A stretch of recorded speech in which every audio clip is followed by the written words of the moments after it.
kulanto wacan oo wanaagsan daawadayaal ku soo dhawaada dalka media qodobada maanta aad ku daawan doontaan waxaa ka mid ah dowladda federaalka Soomaaliya oo war cusub ka soo saartay gefgefka Itoobiya oo u geysatay Soomaaliya. dowladda Itoobiya oo ka jawaabtay gefkii ay dalal ugu sheegtay Somaliland iyo Puntland. sargaal ka soo goostay dagaalamayaasha Al-Shabaab iyo kooxda Al-Shabaab oo dagaal xoogan uu ku dhaxmaray degmada Ceelwaaq ee gobolka Gedo. dagaalamayaal ka tirsan Al-Shabaab oo weerar culus ku qaaday fariisin ciidamada dowladda ay ku leeyihiin gudaha degmada Afmadow ee gobolka Jubbada Hoose.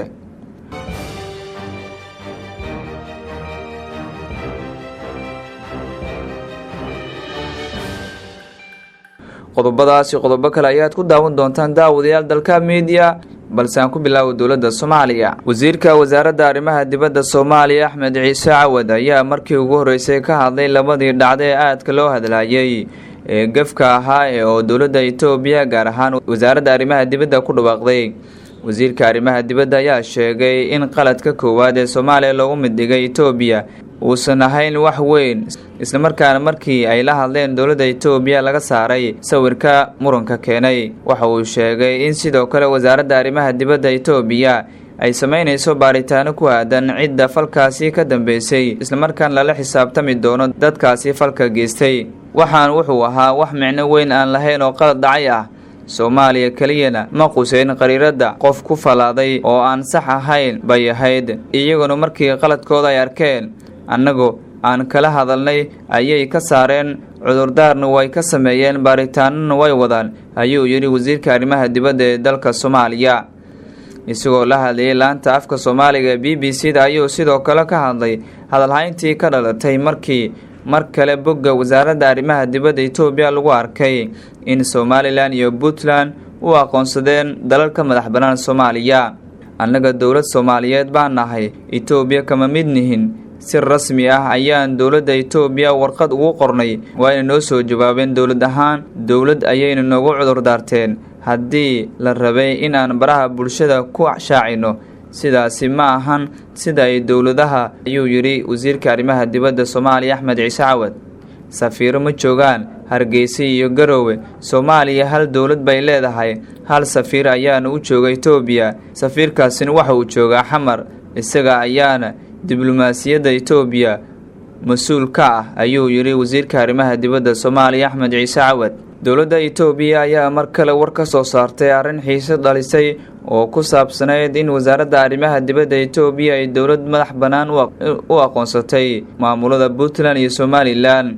tuhunkan ayaa imaaday kadib markii bogga internetka ee wasaaradda arrimaha dibadda Itoobiya lagu arkay in ay ku dartay liiska dalalka. tuhunkan ayaa imaaday kadib markii bogga internetka ee wasaaradda arrimaha dibadda lagu arkay in ay ku dartay liiska dalalka ay matalaada diblomaasiyadeed ku leeyihiin maamulada Somaliland iyo Puntland taasoo keentay inay qaylidaan ka muujiyaan siyaasiyiinta Soomaalida iyo madaxda ka tirsan dowladda federaalka Soomaaliya.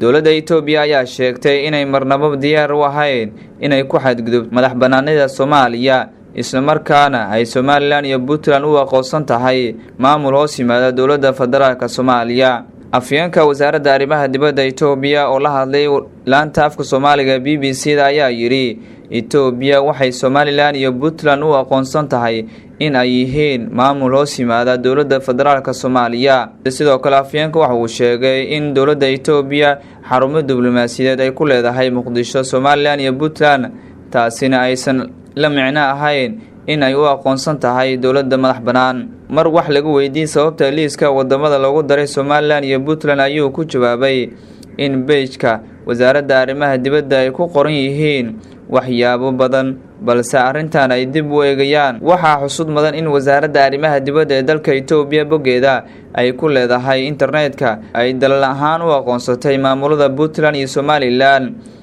isla markaana ay ticisay dalalka xarumaha diblomaasiyadeed ay ku leedahay dowladda Itoobiya.